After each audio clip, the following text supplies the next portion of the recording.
Beātes balons. Beātei dzimšanas dienā bija sagādāts brīnišķīgs pārsteigums – lidojums gaisa balonā. Oho, nespēj tam noticēt, viņu sauca. Leciet vien iekšā, bet pagaidiet arī mani, sacīja gaisa balona pilots. Tētis palīdzēja Beātei ierausties grozā un tad iekāpa arī pats. Tikai neko neaiztiec, tētis piekodināja. Neaiztikšu, solīja Beāte. Pēkšņi vējš sašūpoja lielo balonu. Meitenītes sagrīļojās un aši sagrāba sarkanu auklu, lai nenokristu. Tiklīdz Beāte parāva sarkano auklu, atskanēja dārdoņa un švirkstoņa.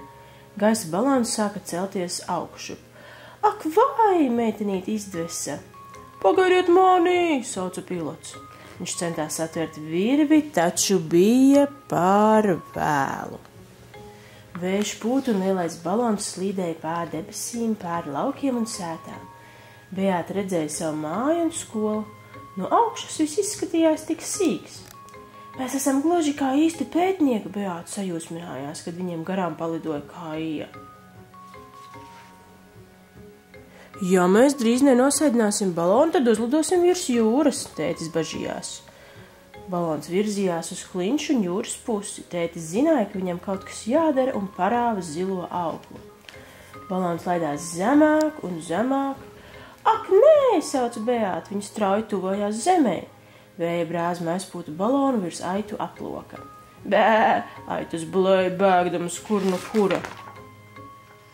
Tēt, mēs lidojam uz šķūņa pusi, Beāte brīdināja.